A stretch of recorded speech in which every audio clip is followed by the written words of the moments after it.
El libro de Job. Es un libro muy profundo y único en la Biblia por muchas razones. La historia está ambientada en una tierra muy recóndita que está muy lejos de Israel, Uz. El personaje principal, Job, ni siquiera es israelita, y el autor, que es anónimo, ni siquiera coloca la historia en algún momento claro de la historia antigua. Sin embargo, todo esto parece intencional. Es como si el autor no quisiera que nos distrajéramos con preguntas históricas, sino más bien que nos concentremos en la historia de Job y en las preguntas que nacen de su experiencia de sufrimiento. El libro de Job tiene un diseño literario muy claro. Abre y cierra con un breve prólogo narrativo y luego un epílogo. Y la parte central del libro es densa poesía hebrea, que representa conversaciones entre Job y 4 compañeros de diálogo, llamados los amigos. Estas conversaciones concluyen con una serie de discursos poéticos dados por Dios a Job. Profundicemos y veamos cómo funciona todo junto. El prólogo nos presenta a Job. Se nos dice que él es un hombre recto e intachable, que honra a Dios. Es un tipo súper bueno. Y luego, de repente, se nos transporta al reino celestial, y Dios está en una audiencia con su equipo. Es una imagen muy común en el Antiguo Testamento que describe cómo Dios gobierna al mundo. Y entre los seres celestiales está una figura llamada Satanás, que en hebreo significa el acusador o el fiscal. Y es como si estuviéramos viendo la escena de un juicio. Dios presenta a Job como un hombre verdaderamente justo. Y luego, el acusador reta la política de Dios de recompensar a las personas justas como Job. Él dice, la única razón por la que Job te obedece es porque lo bendices con prosperidad. Deja que Job sufra y entonces veremos qué tan justo es en realidad. Y luego, Dios accede a permitir que el acusador cause sufrimiento sobre Job. Ahora, en este momento de la historia es cuando la mayoría de nosotros nos preguntamos, ¿qué? ¿Por qué Dios hizo eso? Y luego, asumimos que este libro responderá a esa pregunta, ¿por qué Dios permite que las personas buenas sufran? Pero sigues leyendo y el libro no responde esa pregunta. Nada en el libro responde jamás esa pregunta. El prólogo está preparando las verdaderas preguntas que este libro quiere abordar. Preguntas acerca de la justicia de Dios y acerca de si Dios gobierna el mundo de acuerdo al principio estricto de la justicia. Y las respuestas a esas preguntas llegan conforme vas leyendo hasta el final del libro, no en el principio. La razón final del sufrimiento de Job jamás se revela. Así que el prólogo concluye con el sufriente y aturdido Job, quien es reprendido por su esposa y abordado por 3 amigos que intentarán proveerle sabiduría y consejo. Sus nombres son Elifaz el Temanita, Bildad el Suaita y Zofar el Namatita.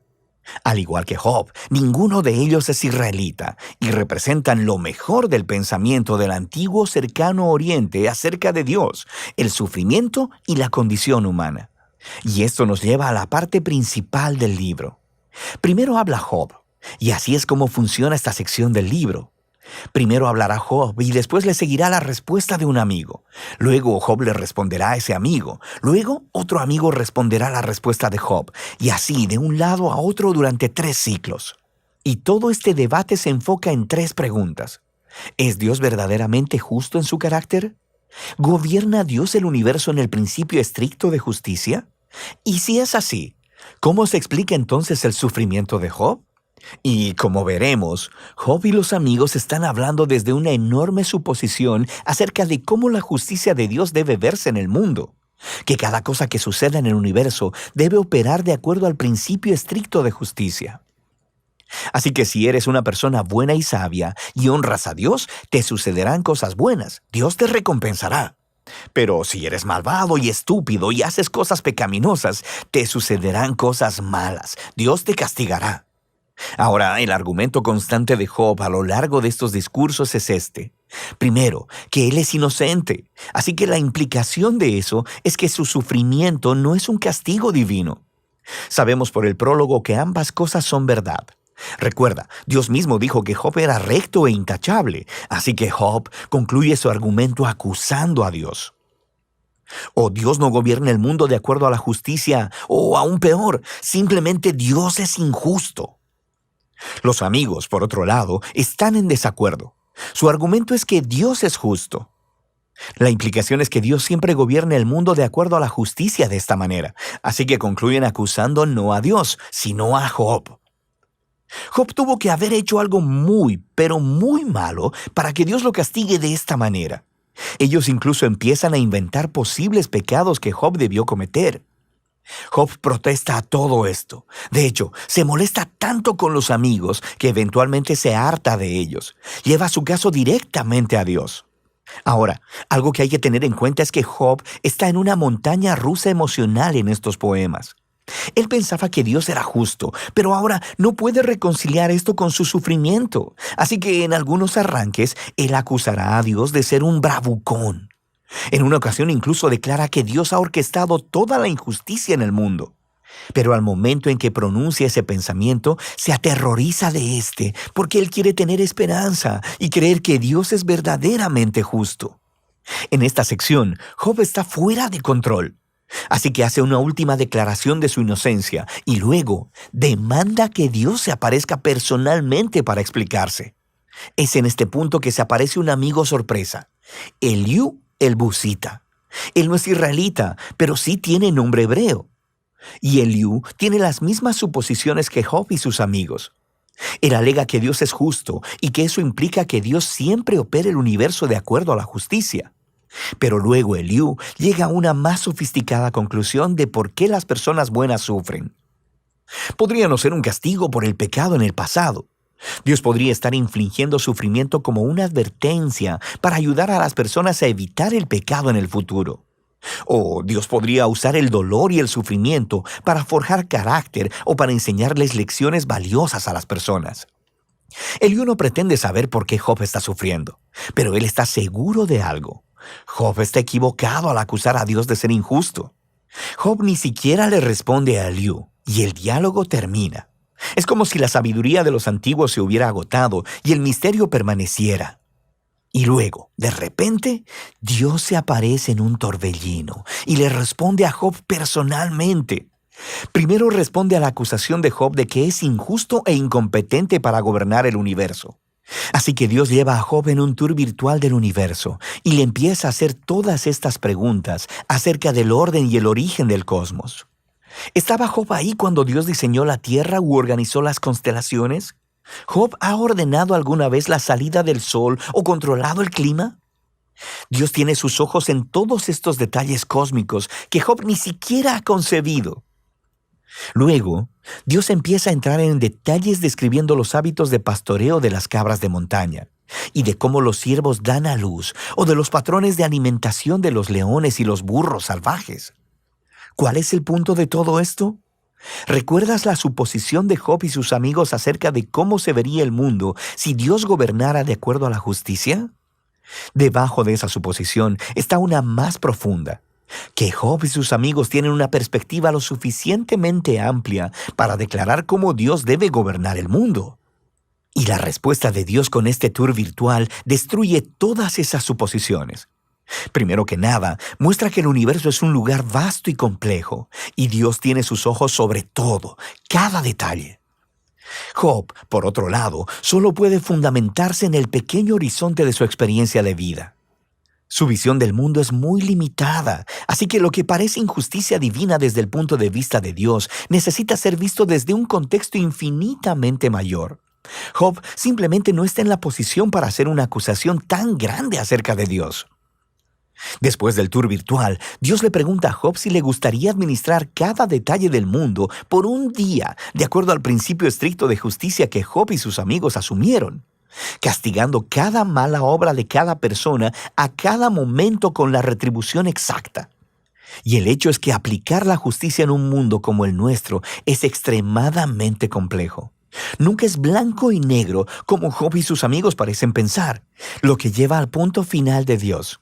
Él empieza a describir dos criaturas fantásticas, Behemoth y el Leviatán, los cuales algunas personas piensan que son descripciones poéticas de un hipopótamo y un cocodrilo. Pero lo más probable es que se refieran a criaturas bien conocidas de la mitología del antiguo cercano oriente, las cuales se utilizan en otros lugares de la Biblia como símbolos del desorden y el peligro que existen en el buen mundo de Dios. Estas criaturas no son malvadas. Dios, de hecho, está bastante orgulloso de ellas, pero tampoco son muy seguras. El punto es que el mundo de Dios es asombroso y muy bueno, pero no es perfecto y no siempre seguro. El mundo de Dios tiene orden y belleza, pero también es salvaje y a veces peligroso, como estas dos criaturas fantásticas. Así que volvemos a la gran pregunta del sufrimiento de Job. ¿Por qué hay sufrimiento en el mundo de Dios? Ya sea que venga de los terremotos, los animales salvajes o de otros humanos, Dios no explica por qué. Lo que Él dice es que vivimos en un mundo extremadamente complejo y asombroso, que por lo menos en este punto no está diseñado para prevenir el sufrimiento. Y esa es la respuesta de Dios. Job retó la justicia de Dios. Dios responde que Job no tiene suficiente conocimiento acerca de nuestro universo para hacer esa declaración. Job demandó una explicación completa de Dios, y lo que Dios le pidió a Job es confiar en su sabiduría y su carácter. Y así, Job responde con humildad y arrepentimiento. Pide perdón por haber acusado a Dios y reconoce que sobrepasó sus límites. Y luego, de repente, el libro concluye con un breve epílogo. Primero, Dios dice que los amigos de Job estaban equivocados, que sus ideas acerca de la justicia de Dios eran demasiado simples y no correspondían con la complejidad del mundo o la sabiduría de Dios. Y luego, Dios dice que Job ha hablado correctamente acerca de él. Ahora, esto es sorprendente, porque no puede aplicar a todo lo que Job dijo. Quiero decir, sabemos que Job llegó a conclusiones precipitadas y equivocadas, pero Dios incluso así aprueba su lucha. La manera en que Job vino honestamente delante de Dios con toda su emoción y dolor y simplemente quiso hablar con Dios mismo. Y Dios dice que esa es la manera correcta de procesar todo esto, a través de la lucha de la oración. El libro concluye con la salud, la familia y la riqueza de Job siendo restauradas. No como recompensa por el buen comportamiento, sino simplemente como un regalo generoso de Dios. Y ese es el final del libro. Así que el libro de Job no descifra el enigma de por qué suceden cosas malas a la gente buena.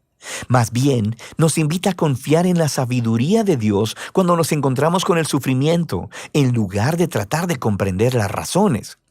Cuando buscamos razones, tendemos a ya sea simplificar a Dios, como los amigos o como Job, y a acusar a Dios basados en la experiencia limitada.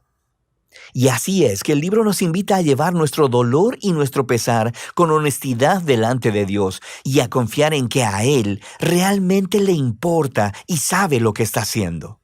Y de eso trata el libro de Job.